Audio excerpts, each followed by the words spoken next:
ইরানের প্রভাবশালী সামরিক বাহিনী ইসলামী বিপ্লবী গার্ড বাহিনী আইআরজিসি দেশটির নতুন সর্বোচ্চ নেতা হিসেবে আয়াতুল্লাহ সৈয়দ মোস্তফা হোসাইনি খামেনির প্রতি তাদের পূর্ণ সমর্থন ও আনুগত্য ঘোষণা করেছে।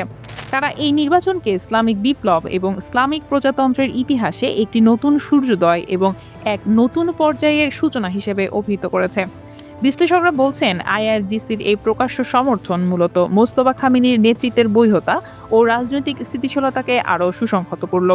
তেহরানের পক্ষ থেকে একে জাতীয় ঐক্যের প্রতীক হিসেবে দেখা হলেও আন্তর্জাতিক পর্যবেক্ষকরা এই শক্তিশালী সামরিক বাহিনীর পূর্ণ আনুগত্যকে মধ্যপ্রাচ্যের ভূ রাজনীতিতে বড় কোনো পরিবর্তনের ইঙ্গিত হিসেবে বিবেচনা করছেন।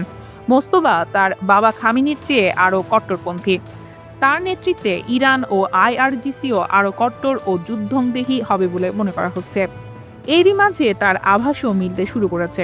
মোস্তফা নতুন সর্বোচ্চ নেতা নির্বাচিত হওয়ার কয়েক ঘন্টার পরই ইসরায়েল অভিমুখে বড় ধরনের ক্ষেপণাস্ত্র হামলা চালিয়েছে আইআরজিসি।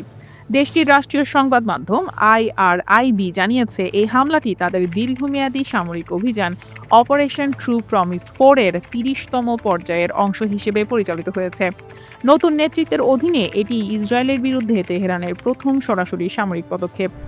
আইআরজিসি এক বিবৃতিতে নিশ্চিত করেছে যে তাদের ছোঁড়া ক্ষেপণাস্ত্রগুলো মধ্যপ্রাচ্যে অবস্থিত মার্কিন সামরিক ঘাঁটি এবং উত্তর ইসরায়েলের বিভিন্ন কৌশলগত স্থাপনাকে লক্ষ্য করে নিক্ষেপ করা হয়েছে। এই হামলার মাধ্যমে মোস্তফা খামেনির শাসনামলের শুরুতেই আঞ্চলিক উত্তেজনা এক নতুন মাত্রায় পৌঁছেছে।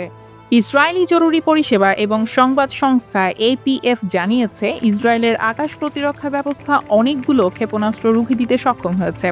এই হামলার পর পুরো অঞ্চল জুড়ে উচ্চ সতর্কতা জারি করা হয়েছে এবং দুই দেশের মধ্যে যুদ্ধ আরও তীব্র হওয়ার আশঙ্কা ঘনীভূত হচ্ছে।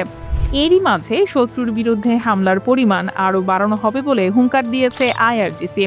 তাসনিম নিউজের বরাত দিয়ে পার্স ট্যুরে জানিয়েছে, আইআরজিসির আকাশ প্রতিরক্ষা বাহিনী তাদের নতুন ধরনের ক্ষেপণাস্ত্র দিয়ে তেল আবিব, বীর আল সাবা এবং আমেরিকার আল আজরাক বিমান ঘাঁটিতে ট্রু প্রমিস 4 আওতায় বড়সড় হামলা চালিয়েছে।